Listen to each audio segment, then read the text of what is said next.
জীবনের হিসাব বড় কঠিন জিনিস। দোদক ধরলেই মানুষ পাগল হয়ে যায়, তারপরও তো ঘোষ ঘাস দিয়ে এদিক ওদিকে করা যায়। তা আল্লাহ পাক বলেন আমার পেশার ব্যবস্থায় প্রথমেই তোরে কিন্তু আমার সামনে আমি একা দাঁড় করাবো, কেউ থাকবে না। হ্যাঁ, যদি আমি তোরে মাফ করার ইচ্ছা করি, পুরা ময়দান থেকে তোরে আমি আলাদা করে নেব, কিয়ামতে একটা কুদরতের চাদর দিয়ে তোরে আমি ঘিরে ফেলবো। শুধু আমি তোর সামনে দাঁড়িয়ে বলবো, ওই হামজা এই কাজগুলো তুই করেছিলি, বাধ্য হয়ে তুমি তো বলতেই পারবে যে আল্লাহ আমার তো কিছুই করার নেই, সবই তো তুমি জানো, হ্যাঁ আমি করেছিলাম। মাথা নিচু করে চোখের পানি যখন ফেলবে, আল্লাহ পাক বলেন ওর চেহারা কাকতি মিনতের দিকে তাকিয়ে আমি কুদরতের জোয়ারে জোশ পয়দা হবে। ওরে বলবো ঠিক আছে যা, গোপনে তোরে মাফ করে দিলাম, কাউকে বলবি না, জান্নাতে চলে যা। এটা হচ্ছে হিসাব ইয়াসির।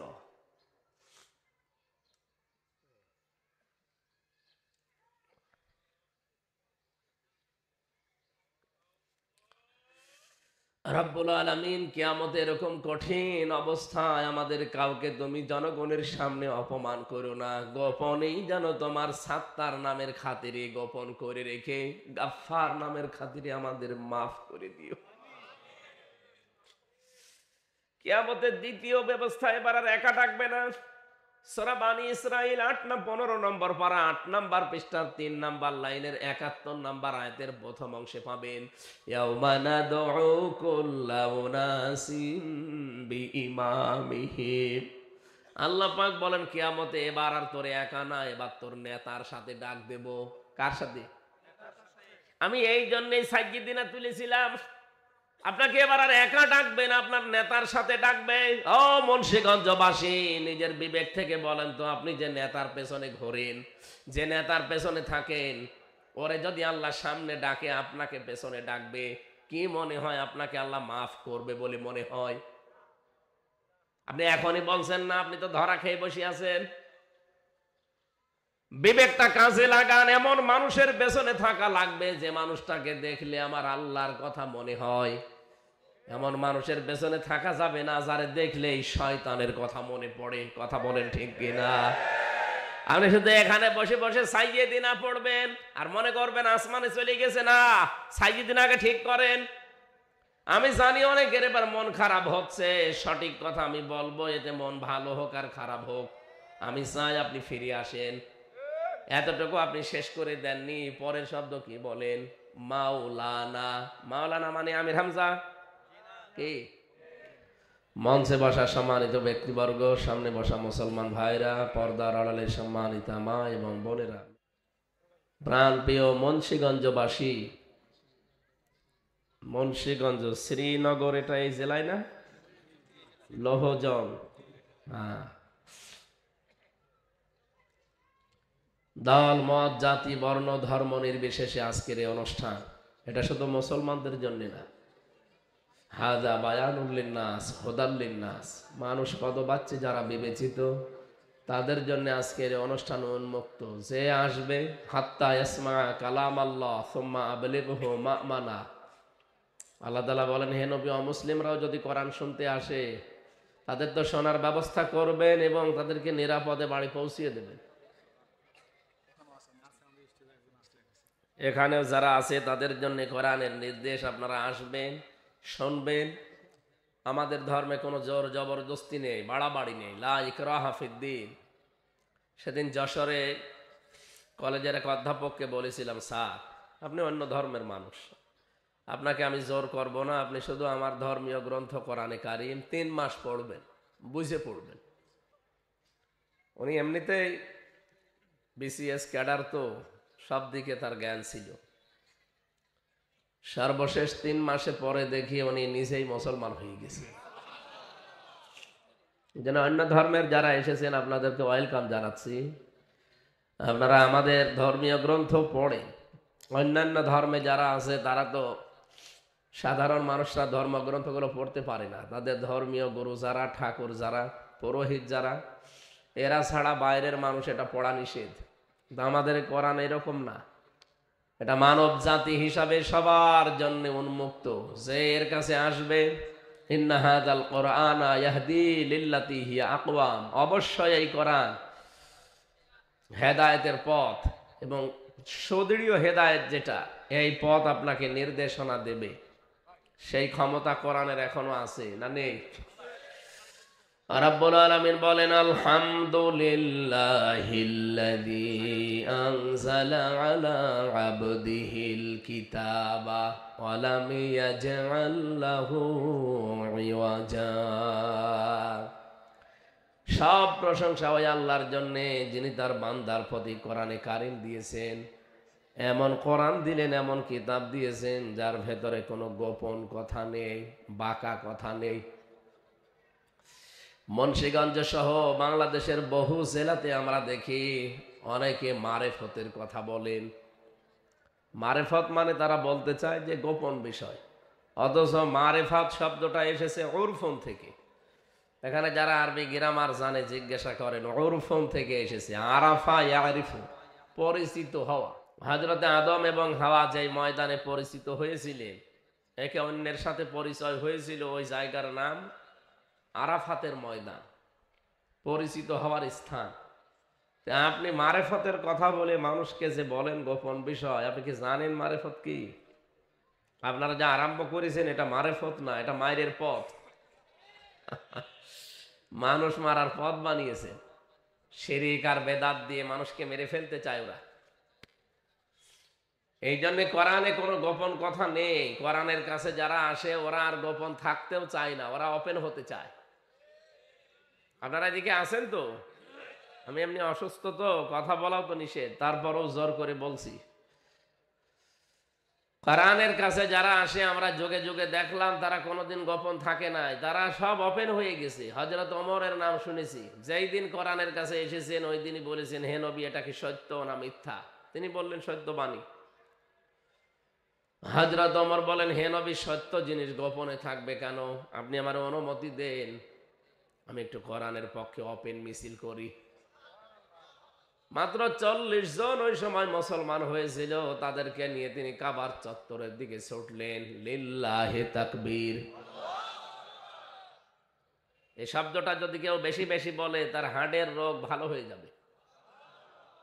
বিজ্ঞান এখন প্রমাণ করছে যে যতগুলো শব্দের দ্বারা এই হার্টের ভেতরে কম্পন সৃষ্টি হয়, তার ভেতরে এই আল্লাহু আকবার একটা, এটা হার্ট অ্যাটাকের ঝুঁকি আপনাকে আল্লাহ কমিয়ে দেবে, এই তার বড়ত্বের এই ঘোষণা দিলে। 96% মুসলমানের এই দেশে আমরা বিভিন্ন স্লোগান বানিয়েছি নিচেরা, ওইগুলো না বানিয়ে ওয়াকাব্বির হু তাকবীর, আল্লাহ বলেন তাকবীর দিবা আমার নামে।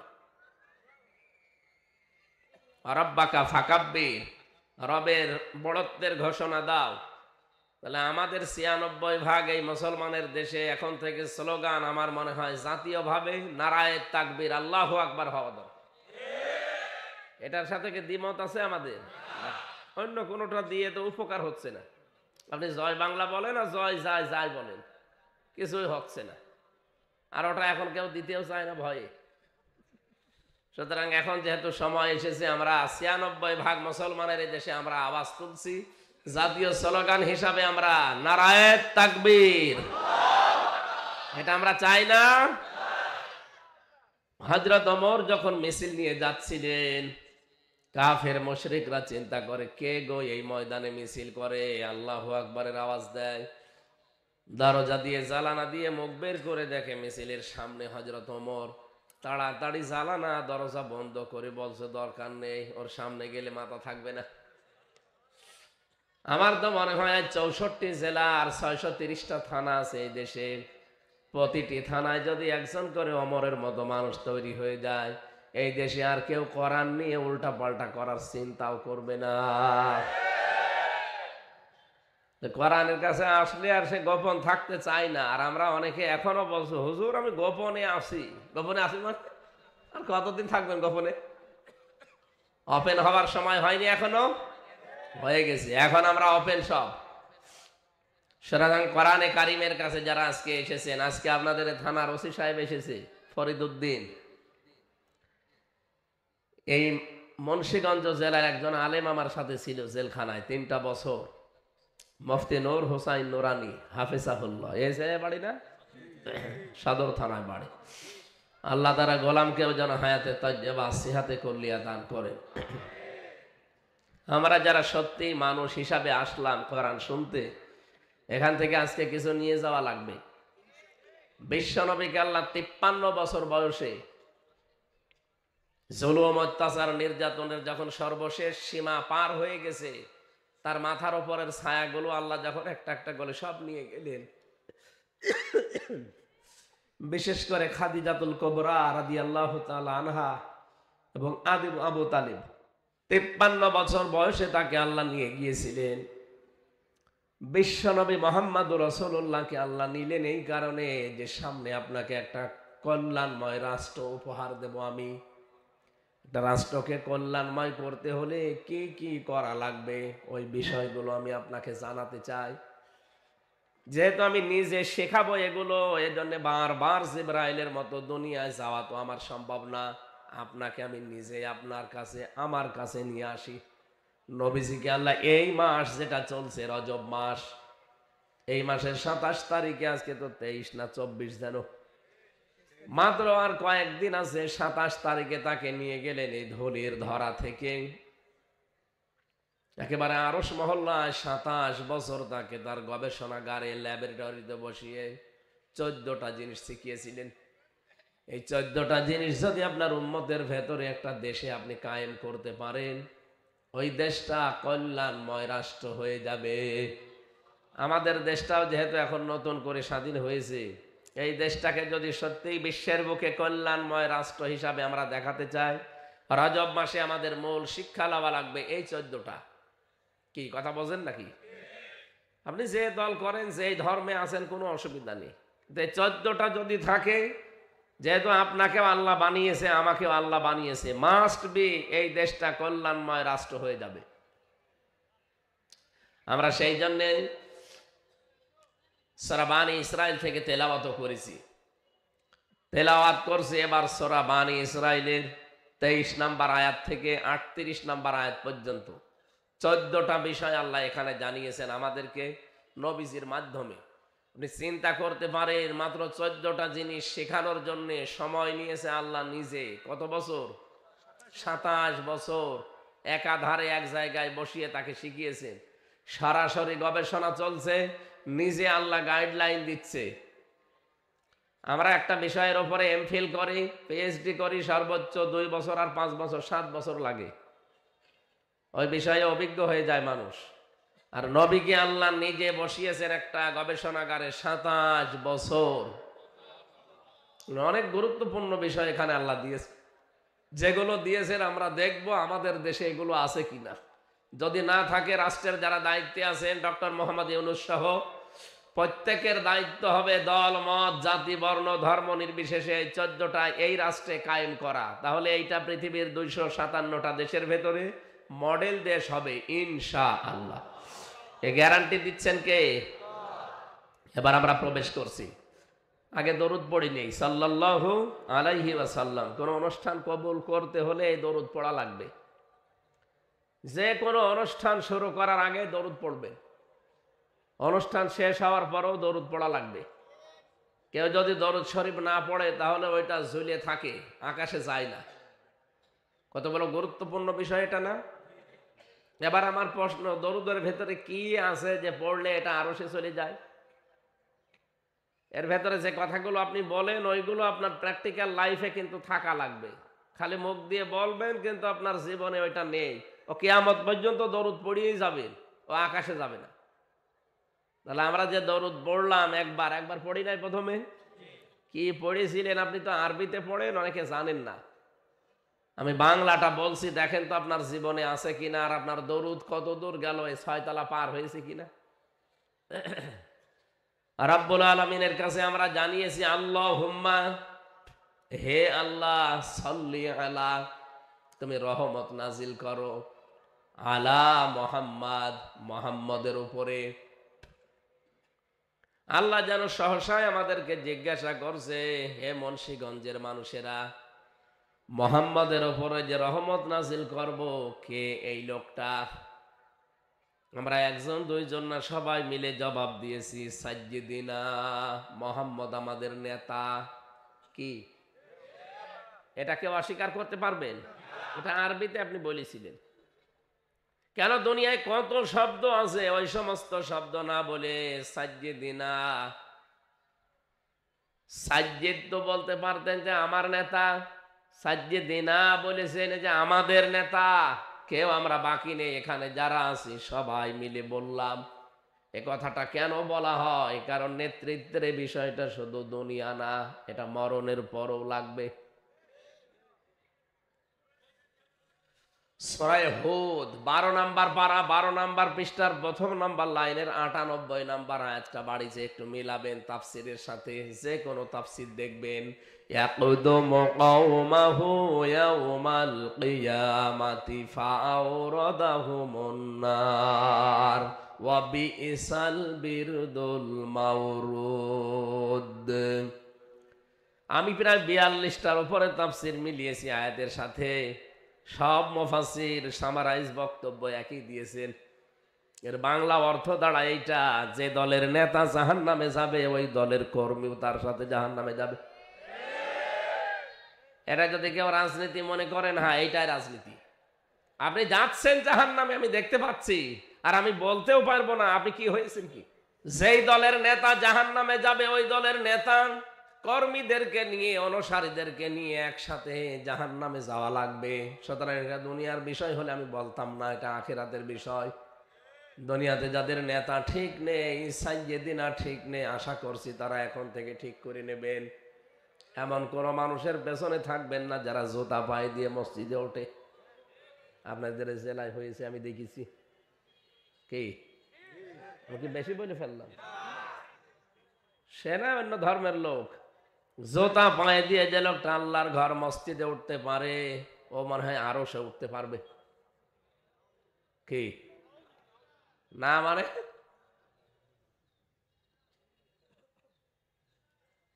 সুতরাং আশা করছি আপনি এখন থেকে সাজ্জিদিনা ঠিক করবেন।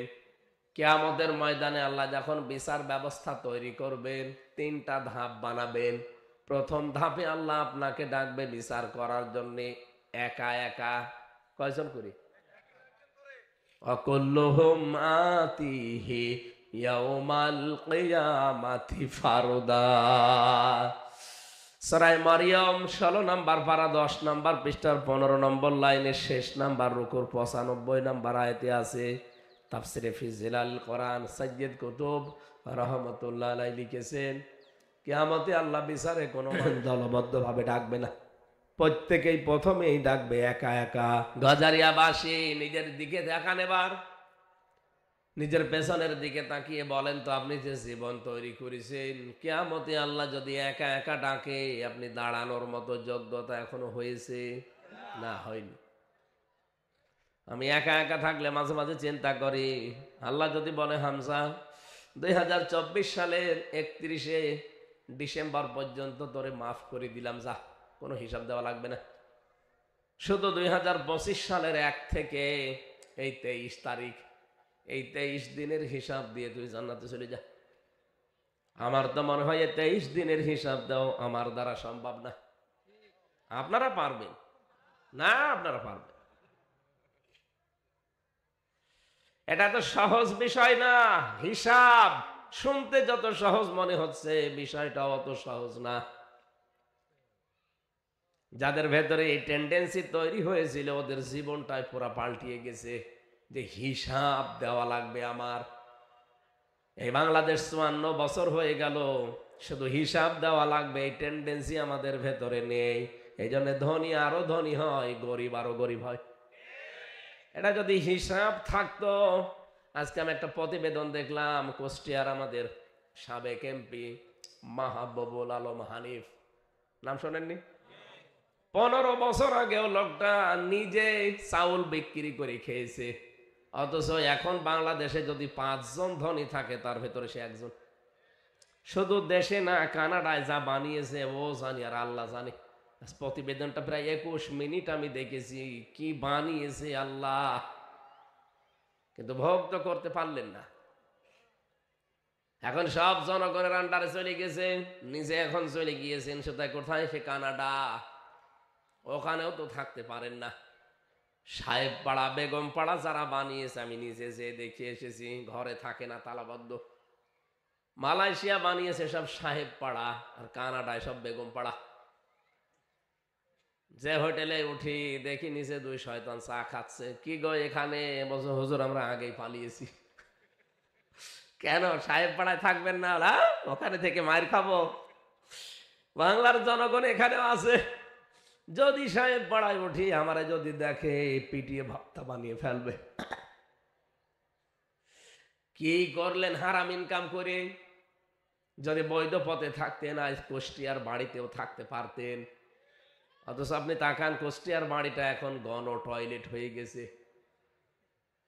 এক একবারে দেখি মানুষ 4-5 জন করে যায়, কেউ এদিকে কেউ এদিকে কেউ এদিকে, মনে হচ্ছে যে মানে জামাতবদ্ধ টয়লেট চলছে। রাব্বুল আলামিন বলেন এটা করলাম কেন জানো? এটা সূরা নমলের ভেতরে পাবেন। এখন যদি বলেন হানিফের নাম কোথায় আছে, হানিফের নাম নেই, কিন্তু দাদাদের নাম আছে। সূরা নমল 19 নাম্বার পারা 20 নাম্বার পৃষ্ঠার 7 নাম্বার লাইনের 52 নাম্বার আয়াতে আছে। আপনি শুধু বাড়ি যেয়ে মিলিয়ে দেখবেন। ফাতিলকা বুয়ুতুহুম খাবিয়াতাম বিমা যালামু ইন্না ফি যালিকা লাআয়াতাল লিকাউমিন ইয়ালামুন। রাব্বুল আলামিন বলেন ফাতিলকা, এখানে আরবি গ্রামার জানি অনেক আলেমের নাম দেখলাম। আল্লাহ জানিয়েছেন, মনে হচ্ছে এই আঙ্গুল দিয়ে আমাদের দেখাচ্ছেন, এই সেই ঘরগুলো। ফাতিলকা বুয়ুতুহুম, বাইতুন না বুয়ুত, বহু বছর। হম মানে তাদের, খাবিয়াতান আমি জনশূন্য করে দিয়েছি, পরিত্যক্ত বানিয়ে দিয়েছি, বিমা যালামু এদের জুলুমের কারণে। আল্লাহ বলেন এই সেই ঘরগুলো, এগুলো জালেমদের জুলুমের কারণে ঘর পর্যন্ত আজ পরিত্যক্ত হয়ে গেছে। আরটা যে কত বাস্তব। 2024 আগস্টের 5 তারিখের বিকাল বেলা আমি দেখতে পেয়েছি হানিফের বাড়ি পোড়াটা মানুষ একেবারে তছনছ করে পায়খানার প্যান পর্যন্ত খুলে নিয়ে চলে গেছে। কারণ জুলুম যেখানে হয় ওই জায়গাটা পর্যন্ত অভিশপ্ত হয়ে যায়। আল্লাহ পাক বলেন শুধু এই বাড়িটা না, ফাকতিয়া দাবিরুল কওমিল্লাযিনা যালামু, সূরা আনামের 45 নাম্বার আয়াতের প্রথম অংশে আছে যে জালেমদের শিকড় কেটে ফেলা হয়ে গেছে। কেটেছে কে? কেউ জানে না। কতিয়া মজুল না, এর ফাইল জানা আছে? জানা নেই। সারা বাংলাদেশের 64 জেলার 630টা থানা, প্রায় কম বেশি আমার সব জায়গায় যাওয়া আছে। যেখানে যাই দেখি জালেমদের বাড়ি ঘর একেবারে মিশে গেছে। কিন্তু মিশিয়েছে কে মাটির সাথে? এটা ভেঙ্গে ফেললো কে? না আল্লাহ না। পতিয়ার ফাইল জানা নেই, কে ভেঙেছে কেউ জানে না। আপনি হানিফের বাড়ির মামলা দেবেন, কারে দেবেন, কে ভেঙেছে আপনি কেউ জানে না। এ পর্যন্ত জালেমদের বিষয় ছিল। এবার আমাদেরটা, এর পরের অংশে আল্লাহ আমাদের জন্য শিক্ষা দিয়েছেন, ইন্না ফি যালিকা লাআয়াতাল লিকাউমিন ইয়ালামুন। অবশ্যই এর ভেতরে শিক্ষা আছে। যারা জ্ঞানী সম্প্রদায় তাদের জন্য লামের তাকিদ দিয়েছেন আল্লাহ। কি শিক্ষা? জালেমদের এত বড় শিকড় যদি আমি আল্লাহ কেটে ফেলতে পারি, তাও ফাইলই নেই, কর্তাই নেই। আগামীতে যারা চেয়ারে বসবে এরা যদি জুলুম করে, এদের বাড়ি ঘর শ্মশান হয়ে যাবে। কথা টের পাচ্ছেন কি বললাম? নাকি আন্দাজে ঠিক বলছে? ইউনিয়নের চকিদার থেকে শুরু করে সংসদ পর্যন্ত তাকান, সব জায়গায় জালেমদের লোক, তাও 4-5 স্তরে সেট করা ছিল। আমি তো রিমান্ডে 10 দিন দেখেছি যে ওদের কাজ কি। ওরা কত কঠিন সিদ্ধান্ত নিয়ে গিয়ে যাচ্ছিল। আল্লাহ বলেন আমি কেটে ফেলেছি। কেটেছে কে? কেউ জানে না দুনিয়ায়। জালেমদের কোনো শিকড় আমি আর বাকি রাখবো না। দিন যত যাবে জালেমদের পরিণতি তত খারাপ হবে। কারণ জালেমদের বিরুদ্ধে আমি আল্লাহ নিজে মামলা দায়ের করব। এটা সূরা শূরা 25 নাম্বার পারার 6 নাম্বার পৃষ্ঠা 13 নাম্বার লাইনের 42 নাম্বার আয়াতের প্রথম অংশে আছে। ইন্নামাস সাবিলু আলাল্লাযীনা ইয়াযলিমুনান নাস। অবশ্যই আমি আল্লাহ মামলা দায়ের করব, কেস করব জালেমদের বিরুদ্ধে, যারা মানুষ হয়ে মানুষের উপরে জুলুম করছে। শব্দটার দিকে খেয়াল করেন তো, ইয়াজলিমুন আল মুসলিমুন আল্লাহ দেয়নি যে মুসলমানদের উপরে যারা অত্যাচার করে। ইয়াজলিমুন আন নাস, হিন্দু কি মানুষ না? কথা বলছে না কেন? খ্রিস্টান মানুষ না? আপনি মানুষ হয়ে মানুষের উপরে যদি জুলুম করেন, তার অধিকার নষ্ট করেন, আপনি কিন্তু হামজার মামলার আসামি আর নেই, আপনি সরাসরি আল্লাহর মামলার আসামি। সুতরাং এই দেশে 1628 জন মানুষ দায়িত্বে ছিল। কত বলেন বলেন? 1628 জন মানুষ এই দেশের দায়িত্বে ছিল। কম বেশি প্রত্যেকেই জুলুম করেছে অথবা জুলুমের সহযোগী। আপনি হিসাব করে বলবেন এই দেশে যারা দায়িত্বে ছিল প্রতিটি মানুষ কিন্তু আল্লাহর মামলার আসামি। মামলার বাদী যত বড় হয় মামলা তত কঠিন হয়। কি কথা বলে দেখেন? আমারে যদি এদেশের কোন সলিমদ্দি মামলা দিত, 3 দিনের বেশি আমারে জেলে রাখতে পারতো না। আকিস গ্রুপের নাম শোনেননি? আমি ওদের খতিব ছিলাম। কয় টাকা লাগে আপনার? যেই কয় টাকা লাগবে আপনাকে দিয়ে দিত। মামলা আপনি তুলে নিতে বাধ্য। কিন্তু মামলা তো দিয়েছে এমন যে তো টাকা পয়সার ব্যাপার না। এই জন্য মামলার বাদী যত বড় হয় কেস তত কঠিন হয়। 3টা বছরে ওরা আমার ফাঁসির কন্ডেম সেলে রেখে দিয়েছে, কারো সাথে দেখাও করতে দেয়নি। 24 ঘন্টা আমার মতো একটা ছোট মানুষ তালা লাগিয়ে সিসি ক্যামেরা দিয়ে আবার কারারক্ষী বসিয়ে রাখত। এমন কারারক্ষী দিত যেন আমার সাথে কথা না বলে। দেবদুলাল নাম শুনে বোঝা যাচ্ছে যে আল্লাহকেই মানে না, তা আমারে মানবে কি? যদি এই যে ফরিদউদ্দিন ভাই এসেছে এরকম একজন মানুষ দিত, সে তো আল্লাহ রসুলকে অন্তত বিশ্বাস করতো, তার সাথে কথা বলতে পারতাম। এমন মানুষকে দিয়েছে, ওর কাছে আলেম ও যা জালেম ও তা, কথা বলতে পারতাম না। 3টা বছরের ভেতরে যে কষ্ট দিয়েছে, খাবার দাবারও ঠিক মতো দিত না। এই জন্যই তো এত রোগ হয়ে গেছে, স্বাভাবিকই হচ্ছে না শরীর। ডাক্তার কালকে পরশু দিনও দেখালাম, বলছে আপনার মাহফিল বন্ধ করেন, 8-10 দিন পড়ে থাকেন হাসপাতালে। এখন যদি আজকে না আসতাম, এমনি গতবার আপনারা কার কাছে ধোকা খেয়েছে, আজকে না আসলে তো 14 গোষ্ঠী উদ্ধার করে দিতেন হুজুরের। হ্যাঁ, এই জন্য অসুস্থ শরীর নিয়ে রাত মনে হয় 2টার দিকে এসে পৌঁছালাম। কি করব বলেন তো? আমিও পারি না, আপনারাও ছাড়েন না। আল্লাহু আকবার, এরকম হয়ে যাচ্ছে। তাফসীর করতে হলে শরীর ভালো লাগা লাগে, আমার পড়াশোনা করা লাগে, কিছুই পারছি না। তারপরও একটু মন থেকে দোয়া করেন। আর আমিও মুসাফির অবস্থায় আছি, অসুস্থ আছি। আল্লাহ যেন অন্তত মুক্ত জীবনে যখন ফিরিয়ে দিয়েছে, কোনোদিন ভাবি নাই যে আবার বের হব, কারণ যে জায়গায় ছিলাম ওখান থেকে বের হওয়া সম্ভব না। আর জালেমরা থাকলে আর বের হতামও না। আমার মনে হয় ওখানে ঢুকে ঢুকে মরে যেতাম। বহু মানুষ আমার সামনে মরে গেছে, কত লাশ আমার সামনে দিয়ে বের করে নিয়ে গেল। যেহেতু মুক্ত জীবনে আল্লাহ দয়া করে আবার ফেরত দিয়েছে, অন্তত শরীরটা যেন আগের অবস্থায় আল্লাহ আবার ফিরিয়ে দেয়। আর ডায়াবেটিস হয়ে গেছে অনেক বেশি, 27, কন্ট্রোল করা কঠিন হয়ে যাচ্ছে। যেহেতু রাত জাগা নিষেধ, প্রতিদিন রাত 10টার পরে ঘুমিয়ে পড়ার কথা, আর আপনারা তোলেনি রাত 10টায়। মাহফিল কর্তৃপক্ষকে এত করে বলছে যে ভাই মাগরিবের পরে বা এশার পরে তুলে দেবেন, বলে মানুষ আসে না। মানুষেরও ঝামেলা, এরা আসতে দেরি করে।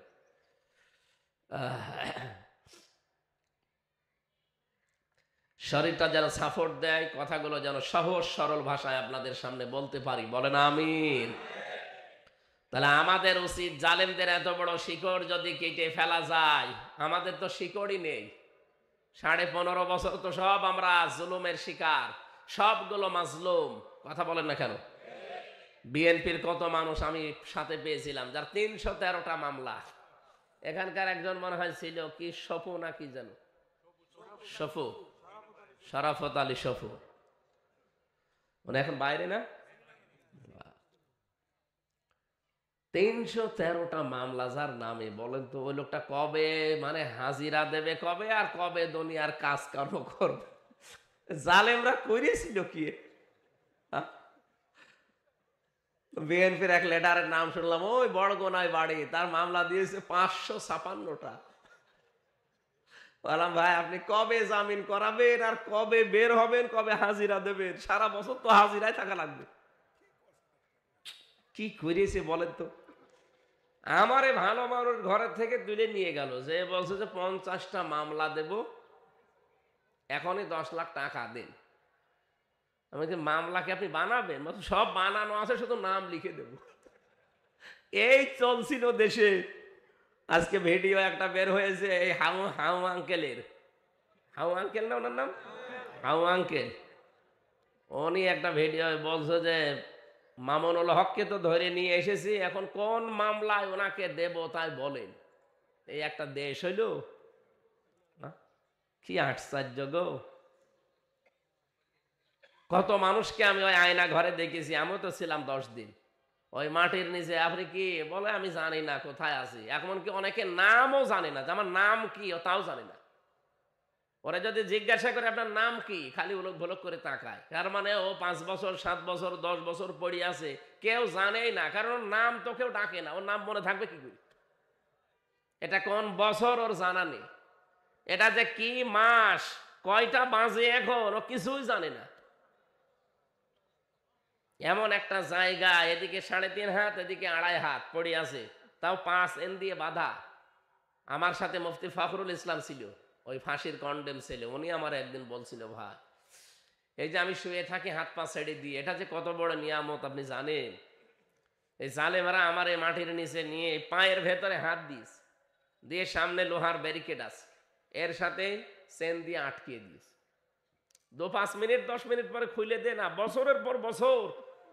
সকালবেলা মাত্র 8-10টা ছোলা দিত, তাও পচা ছোলা। দুপুর বেলা 1 মুঠ ভাত দিত, তাও মনে হচ্ছে কেউ মাখিয়ে দিয়েছে। টয়লেট করার জন্য মাত্র 1-1.5 মিনিট সময় দিত। ওই 1 বদনা পানি দেবে, ওইটা দিয়ে টয়লেট করে ওযু করে নামাজ পড়লে পড়েন, না পড়লে ওর ভেতরেই শেষ। কয়টা বাজে বলে না, আন্দাজে নামাজ পড়া লাগে। আমিও 11 ঘন্টা টাঙানো ছিলাম, ওই সময় আমিও 4 ওয়াক্ত নামাজ পড়তে পারি না, ইশারায় পড়েছি, কারণ আমি জানি না কয়টা বাজে। এ কঠিন পরিস্থিতিগুলো তারা তৈরি করেছিল।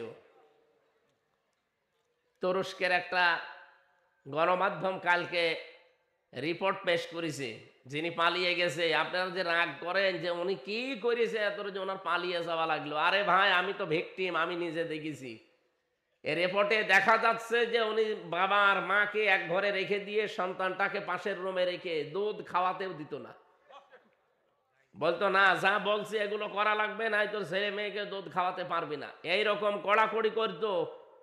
আর আপনি বলেন কি হয়েছে? এত আপনার সাথে তো হয়নি। আপনার বাবারে যদি ওইভাবে আয়না ঘরে 14 বছর আটকিয়ে রাখতো, তখন আপনি টের পেতেন।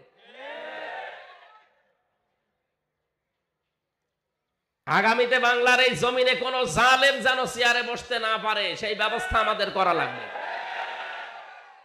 যারা আসবে আমরা চাই তারা মানবতার দরদি হবে। কথা বলেন না কেন? জুলুম এটা যে কত বড় নিকৃষ্ট কাজ। আর এত অপমান করতো আলেমদেরকে। আমি একটা আলেম না? আমার নামের আগে তো মাওলানা লিখে আছে, আমি কোরআনের হাফেজ। আর আমারে মা বাবা তুলে গালি দিত। কি করেছি আমি এত?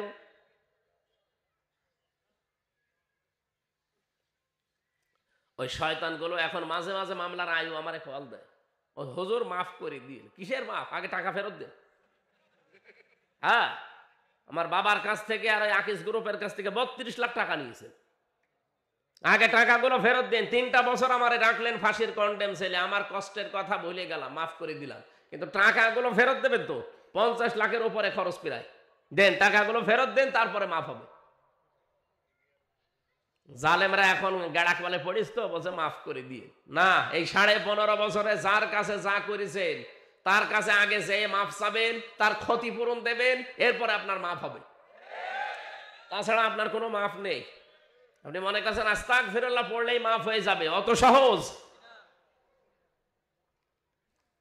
এজন্য কিয়ামতে আপনি একা একা উঠবেন। আপনি ভাবেন আপনার প্র্যাকটিক্যাল লাইফ যেভাবে তৈরি করেছেন, জবাব দিতে পারবেন আপনি? কত কিছু আপনার জীবনে লুকিয়ে আছে, কেউ জানেও না হয়তো। এজন্য হিসাব, এই শব্দটা বড় মারাত্মক শব্দ। জীবনের হিসাব বড় কঠিন জিনিস। দোদক ধরলেই মানুষ পাগল হয়ে যায়। তারপরেও তো ঘোষ ঘাস দিয়ে এদিক ওদিকে করা যায়। তা আল্লাহ পাক বলেন আমার পেশার ব্যবস্থায় প্রথমেই তোরে কিন্তু আমার সামনে আমি একা দাঁড় করাবো, কেউ থাকবে না। হ্যাঁ, যদি আমি তোরে মাফ করার ইচ্ছা করি, পুরা ময়দান থেকে তোরে আমি আলাদা করে নেব, কিয়ামতে একটা কুদরতের চাদর দিয়ে তোরে আমি ঘিরে ফেলবো। শুধু আমি তোর সামনে দাঁড়িয়ে বলবো, ওই হামজা এই কাজগুলো তুই করেছিলি, বাধ্য হয়ে তুমি তো বলতেই পারবে যে আল্লাহ আমার তো কিছুই করার নেই, সবই তো তুমি জানো। হ্যাঁ আমি করেছিলাম। মাথা নিচু করে চোখের পানি যখন ফেলবে, আল্লাহ পাক বলেন ওর চেহারা কাকতি মিনতের দিকে তাকিয়ে আমি কুদরতের জোয়ারে জোশ পয়দা হবে। ওরে বলবো ঠিক আছে যা, গোপনে তোরে মাফ করে দিলাম, কাউকে বলবি না, জান্নাতে চলে যা। এটা হচ্ছে হিসাব ইয়াসির।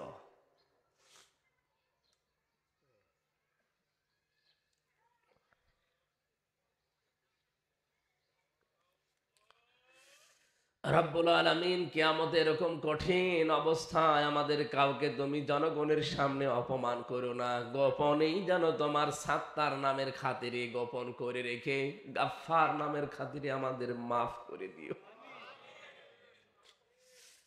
কিয়ামতের দ্বিতীয় ব্যবস্থা এবার আর একা ডাকবে না। সূরা বানী ইসরাঈল 15 নম্বর পারা 8 নম্বর পৃষ্ঠার 3 নম্বর লাইনের 71 নম্বর আয়াতের প্রথম অংশে পাবেন, ইয়াউমা নাদউ কুল্লা উনাসিন বিইমামিহিম। আল্লাহ পাক বলেন কিয়ামতে এবার আর তোরে একা না, এবার তোর নেতার সাথে ডাক দেব। কার সাথে? আমি এই জন্যই সাইয়্যিদিনা তুলেছিলাম, আপনাকে এবার আর একা ডাকবে না, আপনার নেতার সাথে ডাকবে। ও মুন্সিগঞ্জবাসী, নিজের বিবেক থেকে বলেন তো, আপনি যে নেতার পেছনে ঘোরেন, যে নেতার পেছনে থাকেন, ওরে যদি আল্লাহ সামনে ডাকে আপনাকে পেছনে ডাকবে, কি মনে হয় আপনাকে আল্লাহ মাফ করবে বলে মনে হয়? আপনি এখনই বলছেন না, আপনি তো ধরা খেয়ে বসে আছেন। বিবেকটা কাজে লাগান, এমন মানুষের পেছনে থাকা লাগবে যে মানুষটাকে দেখলে আমার আল্লাহর কথা মনে হয়। এমন মানুষের পেছনে থাকা যাবে না যারে দেখলেই শয়তানের কথা মনে পড়ে। কথা বলেন ঠিক কিনা? আপনি শুধু এখানে বসে বসে সাইয়্যিদিনা পড়বেন আর মনে করবেন আসমানে চলে গেছে। না, সাইয়্যিদিনাকে ঠিক করেন। আমি জানি অনেকের এবার মন খারাপ হচ্ছে, সঠিক কথা আমি বলবো, এতে মন ভালো হোক আর খারাপ হোক, আমি চাই আপনি ফিরে আসেন। এতটুকু আপনি শেষ করে দেননি, পরের শব্দ কি বলেন? মাওলানা। মাওলানা মানে আমির হামজা কি? মাওলানা মানে অভিভাবক, পথ প্রদর্শক, গাইডলাইন দাতা। এই পৃথিবীতে আমাদেরকে গাইডলাইন দিয়েছেন, পথ দেখিয়েছেন মুহাম্মাদুর, জবান খুলে বলেন মুহাম্মাদুর রাসূলুল্লাহ। সুতরাং তার দেখানো পথ বাদ দিয়ে পৃথিবীর কারো পথে যাওয়া যাবে না। রাসূলুল্লাহকে আল্লাহ 27 বছর পরে ফেরত পাঠাচ্ছেন। যান, প্রথম নাম্বার এই দুনিয়ায় যে উম্মতকে বলবেন, আল্লাহ প্রথম আদেশ দিয়েছে সব মানুষের জন্য এই, ওয়াকাদা রাব্বুকা আল্লা তা'বুদু ইল্লা ইয়্যাহু ওয়া বিল ওয়ালিদাইনি ইহসানা। আল্লাহ বলেন আমি রায় দিলাম, আমি সিদ্ধান্ত নিয়ে ফেললাম। আমি কসম মানে রায় দেওয়া, সিদ্ধান্ত নেওয়া, ফায়সালা করা। আমি ফায়সালা দিয়ে দিয়েছি যে আমি আল্লাহ ছাড়া কারো ইবাদত করা যাবে না। বাংলার মুসলমানেরা বলেন তো রায় এই শব্দটা কোনোদিন শোনেননি? বাংলাদেশে রায় হয় না। আমাদের এই মুন্সিগঞ্জ জেলা, আপনাদের এখানে দুই প্রকার রায় আছে, একটা ম্যাজিস্ট্রেট কোর্টে আর একটা জজ কোর্টে। এরপরে আরো দুইটা রায় আছে ঢাকাতে, একটা হাইকোর্টে আর একটা সুপ্রিম কোর্টে, ওখানে আবার দুই ভাগ আছে। এই বাংলাদেশে সর্বমোট রায় কয়টা পেলাম? আরো জোরে। প্রতিটি রায় যদি পাওয়ার পরে বলেন যে আমি ন্যায় বিচার পাইনি, আমি আরো উপরে যাব, তাহলে ম্যাজিস্ট্রেট কোর্ট থেকে জজ কোর্ট, এখান থেকে হাইকোর্ট, এখান থেকে সুপ্রিম কোর্ট। সুপ্রিম কোর্টের প্রধান বিচারপতি যিনি এখন আছেন, উনি যদি একবার কোনো বিষয়ে রায় দিয়ে দেয়, আপনি না, এদেশের 18 কোটি মানুষ এটা মেনে নিতে বাধ্য। যদি বলে আমি মানি না, তাহলে ফাঁকা জায়গায় আপনাকে থাকতে দেবে না, হয় জেলখানা অথবা দেশ থেকে তাড়িয়ে দেবে। কথা বলে না কেন? প্রধান বিচারপতির উপরে যেহেতু কোনো বিচারপতি দেশে নেই, তার রায় আপনাকে মেনে নেওয়াই লাগবে, মাস্ট বি। প্রধান বিচারপতির উপরে আর একজন বিচারপতি নেই, কে? তামাম দুনিয়ায় যত বিচারপতি সবার উপরে কে? আলাইসাল্লাহু বিআহকামিল হাকিমিন। আল্লাহ বলেন আমি কি সবার উপরে বড় বিচারপতি না? আমি আল্লাহ যদি কোনো বিষয় একবার রায় দিয়ে দেই, আমার রায় যদি কেউ মানতে অস্বীকার করে, আমার রায়ের বিরুদ্ধে যদি কেউ অবস্থান নেয়, ইয়া মা'শারাল জিন্নি ওয়াল ইনসি ইন ইসতাতা'তুম আন তানফুযু মিন আকতারিস সামাওয়াতি ওয়াল আরদ ফানফুযু লা তানফুযুনা ইল্লা বিসুলতান। জবান খুলে পড়েন ফাবিআইয়ি আলা'i রাব্বিকুমা তুকাদ্দিবান। রব্বুল আলামিন বলেন, হে জিন আর মানুষেরা, আমার আইন, আমার রায় যদি ভালো না লাগে, আমার আসমানের নিচ থেকে জমিনের উপর থেকে বের হয়ে যা। কোথায় যাবি? যেখানে যাবি ওইটা কার? সুতরাং বের হয়ে যাওয়ার জায়গা যেহেতু নেই, আমার রায়গুলো মেনে নে। আল্লাহর প্রথম রায় এই যে আল্লাহ বাদে কারো ইবাদত করা যাবে। অন্যান্য ধর্মের লোক যারা আছেন, আমি বহু ধর্মের লোকের সাথে মিশে দেখেছি। এই পৃথিবীতে প্রায় 4,500-এর উপরে ধর্মের লোক আছে। বাইরের রাষ্ট্রগুলো যখন যায়, আমি ইহুদির সাথে মিশেছি, খ্রিস্টানের সাথে মিশেছি, বৌদ্ধর সাথে মিশেছি, হিন্দুদের সাথে তো বাঁশের দাদা বাবুদের কাছে গেলে মিশাই লাগে। দেখেছি এই মানুষগুলো সবাই একজনকে কিন্তু বিশ্বাস করে যে আল্লাহ একজন আছে। কি কথা বলেন এখানে?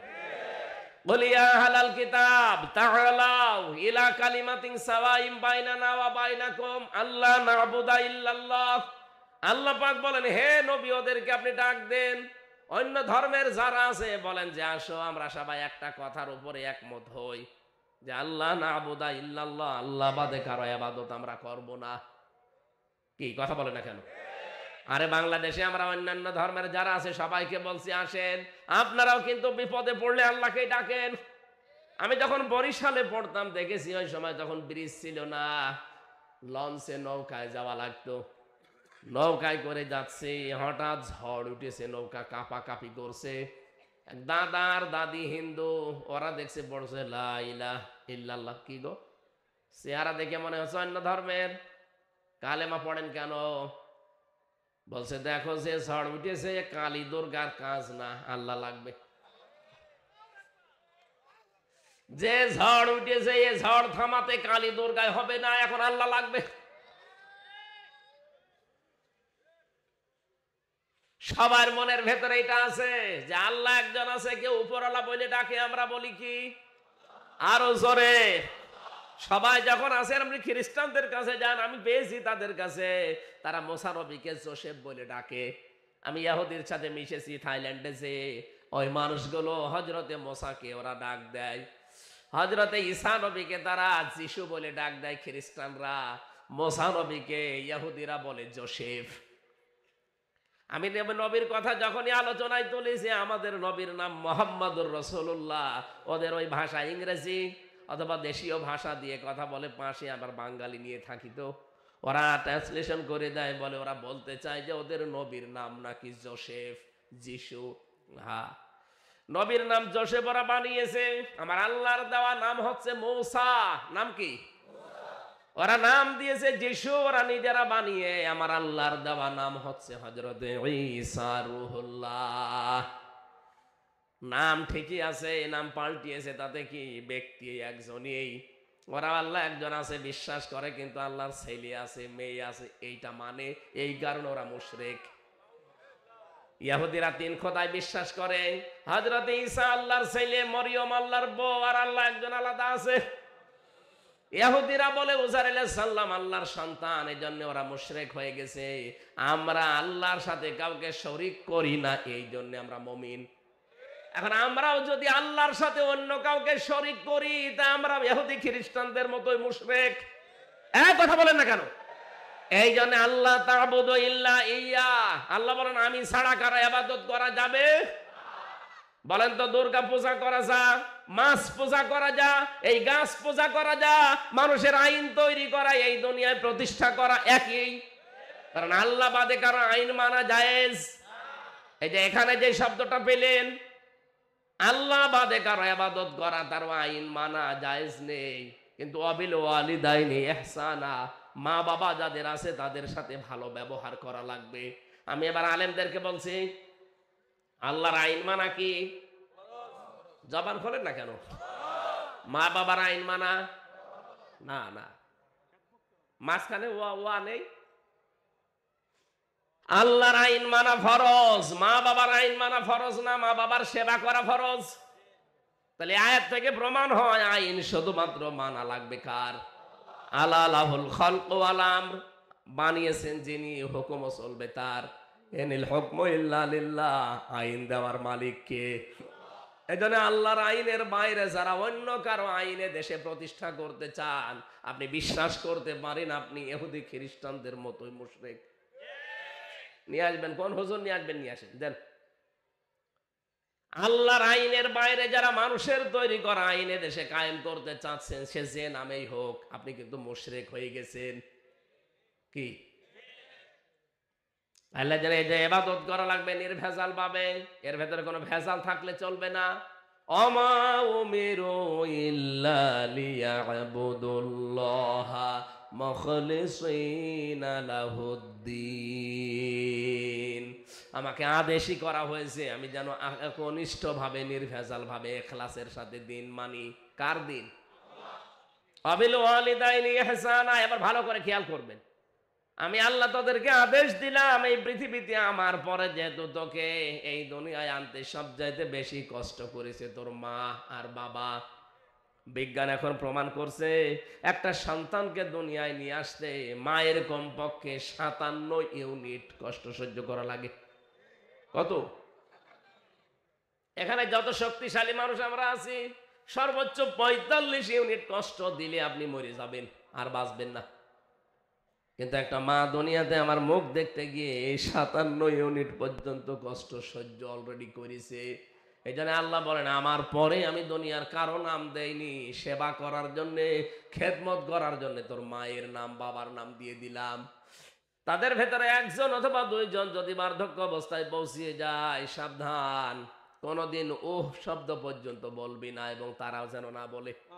তাফসীরের ভেতরে উফিন শব্দের ব্যাখ্যা পেয়েছি আমি, হাতের ভেতরে আঙ্গুলে এভাবে চাপ দেন, একটা মট করে আওয়াজ হয়েছে, এই যে একটু ব্যথা পেলাম, এইটার নাম উফিন। মা বাবার খেদমত করতে গিয়ে কেউ জনিয়ে কথাও না বলে যে আর পারা যায়, আর কত না, এটা বললে আপনার পেছনের আমল আখলাক সব আল্লাহ নষ্ট করে দেবে। কত মানুষ সহ্যের বাইরে চলে যায়, তখন বলেই ফেলে যে এ ছাতা আর কতদিন টানবো, কথা বলে না কেন? শেষে বলে যে আলাদা করে দিলাম, অথবা বাড়ি থেকে তাড়িয়ে দেয়, অথবা অনেক দেশে দেখতে পাচ্ছি বৃদ্ধাশ্রমে রেখে আসে। কয়েকদিন আগে আমি গিয়েছিলাম নীলফামারী জেলার কিশোরগঞ্জ থানায়, একটা বৃদ্ধাশ্রম নিয়ে গেল আমারে দেখতে। এই কোলে 25 জন, এই কোলে 25 জন মা আর বাবা বসে আছে। চোখের দিকে তাকিয়ে আমি দেখতে পেয়েছি প্রত্যেকের চোখের কোনায় পানি ছলছল করছে। মুরব্বী মানুষ সবগুলো যেন তাদের ছেলে আর মেয়ের নামে বরদোয়া দিচ্ছে। আরে ভাই, তাদের তো আমার মতো ছেলে আছে। আমি দুইজনের সাথে কথাও বললাম যে কি করেন, কি ছেলে মেয়ে কয়টা? একজন বলছে আমার ছেলে ডিসি, আর একজন বলছে আমার ছেলে আমেরিকায় থাকে। ওই দুইজনই দোষ দিল তার বৌমার উপরে। বলছে আমার বৌমার কারণে আমার ছেলে আমাকে আজ রেখে গেছে এখানে, মাসে মাসে এমনি টাকা পাঠিয়ে দেয়। অথচ আমারও তো শখ হয় নাতি আর নাতনি নিয়ে একটু সময় কাটায়, বৌমা নিয়ে ছেলে নিয়ে একটু সময় কাটায়। আজকে এই 4 দেওয়ালের মাঝে এখান থেকে বেরও হতে দেয় না, এই জায়গায় পড়ে আছি আজ কয়েক বছর। টেনশনই তো মরে যাব। বাবা তুমি তো ওয়াজ করো, বাইরে যদি কথা বলো তো আমাদের কথা একটু বলবা। বলেন তো কত আকাঙ্ক্ষা, কত আফসোস নিয়ে কথাগুলো বলছিল। আজ হাজারো বর কারণে সন্তান বাধ্য হয়ে বাবা মাকে আলাদা করে দেয়। এরকম মানুষ এখানে নেই? সম্মানিত মা বোন যারা পর্দার আলে বসে আছেন, মনে করছেন নামাজ পড়া, রোজা রাখা আর কালো বোরকা পরায় জান্নাত পেয়ে যাবেন, কে বলেছে আপনাকে? স্বামী যেটা পছন্দ করে ওটা যদি জায়েজ হয়, জীবন থাকতে আপনাকে মানা লাগবে। কি কথা বলছে না কেন? আমি নিজে একজন স্বামী, আল্লাহর কসম, এই যে মসজিদ সামনে, কোরআন আমার সামনে, আমি মন থেকে বলছি, প্রতিটি স্বামী আমরা চাই বিয়ের পরে খেয়ে থাকি না খেয়ে থাকি, আমার মা বাবা আমার সাথে থাকবে। এটা চাই না আমরা? 100টার 98টা মহিলা এটা চাই না। আপনি যান পরীক্ষা নিয়ে, ওই যে মহিলারা বসে আছে, দাঁড়িয়ে আছে, জিজ্ঞাসা করেন যে ওরা নামাজ পড়ে, রোজা রাখে, কিসের নামাজ পড়েন আপনি? তার মানে এই এলাকায় ঝামেলা আছে না। সম্মানিত মা বোনেরা, যতই কালো বোরকা 14 হাত পরেন, জীবনেও জান্নাত যেতে পারবেন না। শ্বশুর শাশুড়িকে নিজের মা বাবার মতো মনে করা লাগবে। শ্বশুর শাশুড়ি এবার আবার হাওয়ায় ফুলতেছে, আমাদের কাজ হচ্ছে। আরে ভাই, ওটা লোকের মেয়ে, পরের একটা মেয়ে আপনার বাড়িতে এসেছে, ওইটাকে আবার নিজের মেয়ের মতো মনে করা লাগবে। অনেক শ্বশুর শাশুড়ি এটা করে না, খালি ভুল ধরে, একটু কিছু হলেই ভুল ধরে, ছেলের কানে কানে তুলে দেয়, শেষে দুইজনের ভেতরে ঠোকাঠুকি বাঁধে। একটা সংসার যদি কোনো মেয়ের কারণে, মহিলার কারণে, মা বাপের কারণে ভেঙে যায়, আল্লাহর আরশ পর্যন্ত কেঁপে যায় ওই মা বাবার উপরে। শ্বশুর শাশুড়ি যারা আছেন মনে করছেন আমি এত বড় হাসি, কিসের হাসি আপনি? একটা মানুষকে কষ্ট দেওয়া আল্লাহর আরশ পর্যন্ত ধ্বংস করার স্বামী। মা বাবার কথা যে আয়াতের প্রথম অংশে আছে, আল্লাহ পাক বলেন কথা বলতে হলো নরম ভাষায়, আস্তে আস্তে কথাগুলো বলবা, এতটুকু আল্লাহ শেষ করেননি। রব্বুল আলামিন বলেন আখফিদ লাহুমা জানাহাযুল্লি মিনার রাহমাহ। এখানে যারা আলেম আছে, এবার একটা প্রশ্ন করছি। আখফিদ, খফজুন মানে ডাউন করা, এরপরে ফল করে দেওয়া। আল্লাহ বলেন তুই ডাউন করবি, এরপরে ফল করে দিবি। জানাহুন মানে ডানা, জানাহুন মানে জিল্লুন মানে এখানে নম্রতা অথবা ছায়া, রহমত মানে দয়া, তোর দয়ার ডানার ছায়া তুই এভাবে ডাউন করবে, এরপরে ফল করে দিবি। আমার প্রশ্ন আমার এই ভাইয়ের কাছে, মানুষের ডানা আছে কি? ডানা আছে মানুষের? কার? পাখি। তা আল্লাহ কি আয়াতটা ভুল করে ফেলেছেন? ডানা তো আমাদের হয় না, ডানা হয় পাখির। আল্লাহ পাখির নাম না দিয়ে মানুষের নাম দিলেন কেন? পাখির যে ডানা আছে এর ভেতরে দেখবেন পর আছে, পালক আছে, এত নরম, এত সফট, এত কোমল, এত মোলায়েম, এটা একটার সাথে আর একটা লাগে যখন, ওর নিচে ছোট ছোট রুয়াগুলো ঝরে পড়ে। আপনি দেখবেন পাখির নিচের ওই ডানাগুলো, পাখি একটার সাথে একটা পর যখন বিছিয়ে দেয় এভাবে, নিচে ওই ছোট ছোট কুয়া, রুয়া বলে, ওগুলো দেখবেন নিচে ফরফর করে ওড়ে যদি বাতাস দেন। ওর নিচে পাখির বাচ্চাগুলো সিল থেকে, কাক থেকে বাঁচার জন্য যখন আশ্রয় নেয়, মা পাখিটা এভাবে নিজের ডানাটা ডাউন করে দিয়ে এভাবে ফল করে দেয়। কি? এর নিচে যে ছোট ছোট রুয়াগুলো নিচে ঝরতে থাকে, ওই রুয়ার সাথে রুয়া যখন একটার সাথে আলাদা একটা অনির্বচন সুখ ওই পাখির বাচ্চাগুলো পায়। আল্লাহ আমাদের হাতটা ওখানে দিলেন না কেন? কারণ হাতের ভেতরে নরম কিছু নেই, এর ভেতরে হাড় আছে, হাড়টি শক্ত। প্লেনেরও ডানা আছে, আল্লাহ প্লেনের নাম দেননি। হেলিকপ্টারের ডানা আছে, হেলিকপ্টারের ডানাও দেননি, পাখির ডানা দিলেন। এই জন্যে দিয়েছেন। রব্বুল আলামিন বলেন এত নরম, এত সফট, এত কোমল, মোলায়েম, পাখির বাচ্চাগুলো যেমন ওর ভেতরে থেকে একটা আওয়াজ পায়, কিচির মিচির আওয়াজ দেয়, এটাকে বাংলায় অনির্বচন সুখ বলে। হে হামজা, দুনিয়ার সন্তান যারা আছো, মা বাবা যাদের বেঁচে আছে, ওরা যেন অন্তত মনে করে যে আমার হামজা বেঁচে থাকতে আমাদের আর কোনো চিন্তা নেই। এটা কি আমাদের মা বাবা মনে করতে পারছে? পারছে না। আল্লাহ এটা বুঝিয়েছিলেন সে আরো সে নিয়ে নিজে 14টার ভেতরে। এইটাই জানে বাংলার মানুষ, আমরা যদি সত্যি দেশকে কল্যাণময় রাষ্ট্র বানাতে চাই, মা বাবা যাদের আছে তাদের খেদমত করে তাদের ব্যবহারে খুশি রাখা লাগবে। ওয়াকুর রব্বির হামহুমা কামা রব্বায়ানি সাগীরা। জবান খুলে আল্লাহর এই শেখানো দোয়া একবার পড়েন, রব্বির হামহুমা কামা রব্বায়ানি সাগীরা। আমার শরীরের দিকে তাকে আমি আজকে মাপ চেয়ে নিচ্ছি, আজকে আর পারছি না। 14টা বলতে গেলে এখনো 2 ঘন্টা লাগবে। আগামীতে আবার আসলে রাতের বেলা আসবেন, আসবো ইনশাল্লাহ, কথা বলবো। আল্লাহুম্মা আমিন। লা ইলাহা ইল্লা আনতা সুবহানাকা ইন্নী কুনতু মিনাজ জালিমিন।